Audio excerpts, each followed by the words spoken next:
n'est absolument pas condamné par le droit français.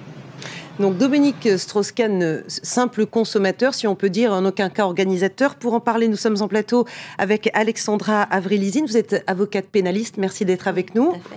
Qu'est-ce que ça signifie, cette mise en examen pour Dominique Strauss-Kahn? Quel est le changement de statut pour lui sur le plan juridique, une fois qu'on est mis en examen? Ah oui, effectivement, une mise en examen, ce n'est pas anodin. C'est-à-dire que ça peut avoir des répercussions, bien évidemment, sur le quotidien de la personne qui est mise en examen.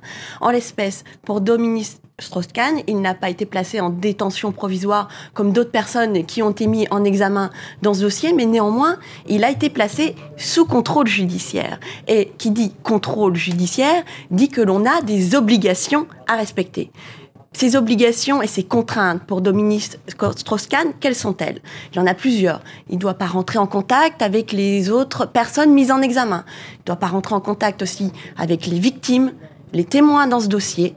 Et bien évidemment, il ne doit pas rentrer en contact avec toute personne qui pourrait être impliquée dans ce dossier. Et il y a eu aussi une autre obligation qui est plus atypique, mais que l'on peut comprendre par rapport à ce dossier qui est très sensible. Il a également interdiction de parler à la presse de ce dossier, ce qui est quelque chose d'assez atypique. Et enfin, ils ont assorti ce contrôle judiciaire d'une ultime obligation, c'est-à-dire d'un versement d'une caution de 100 000 € tout de même. Oui, ce qui est tout à fait important. Les avocats de Dominique Strauss-Kahn semblent plaider le fait que la notion de proxénétisme a été interprétée de façon trop extensive, erronée finalement, par rapport au cas de leurs clients. Qu'est-ce que vous en pensez? Écoutez, je pense exactement comme eux.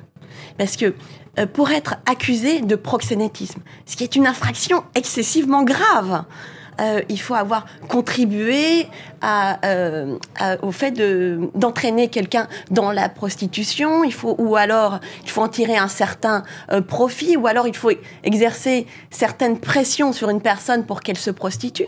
Dans le cas de Dominique Strauss-Kahn, on en est très très loin. Alors effectivement, je rejoins mon confrère Henri Leclerc qui indiquait que ok, sur le plan de la morale, ce qu'a fait peut-être DSK, ça peut être répréhensible.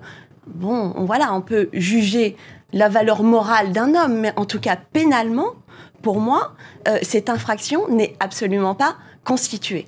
Si toutefois ce point de vue s'imposait, qu'est-ce que risque DSK?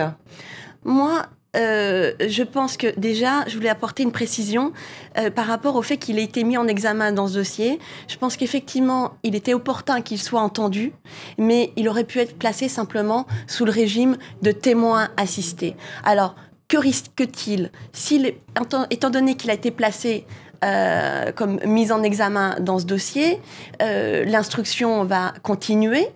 A priori, cette instruction a déjà bien avancé, puisque ça fait déjà presque 1 an qu'elle a été entamée. Je pense que là, les dernières confrontations vont avoir lieu très prochainement et que la clôture de ce dossier devra intervenir avant la fin de l'année. Les juges qui sont en charge de ce dossier, de cette mise en examen, devront alors décider s'il y a lieu de renvoyer Dominique Strauss-Kahn devant ces juges, c'est-à-dire devant un tribunal correctionnel, ou alors s'il y a lieu de prononcer un non-lieu, ce qui est encore tout à fait possible. Quand vous êtes mis en examen, cela ne veut pas dire que vous êtes coupable. Absolument. Oui. Voilà, c'est juste vous êtes mis en cause et vous devez être placé sous un certain régime assez restrictif, mais néanmoins, on ne peut pas préjuger de la décision des juges d'instruction. Et de la décision des juges. Merci beaucoup. Présomption d'innocence, bien évidemment. Merci beaucoup, Alexandra Avril-Lizine, donc avocate, pénaliste. Merci d'avoir été avec nous dans cette édition. Il y aurait un 3e homme dans l'affaire Mohamed Merah. Les enquêteurs tentent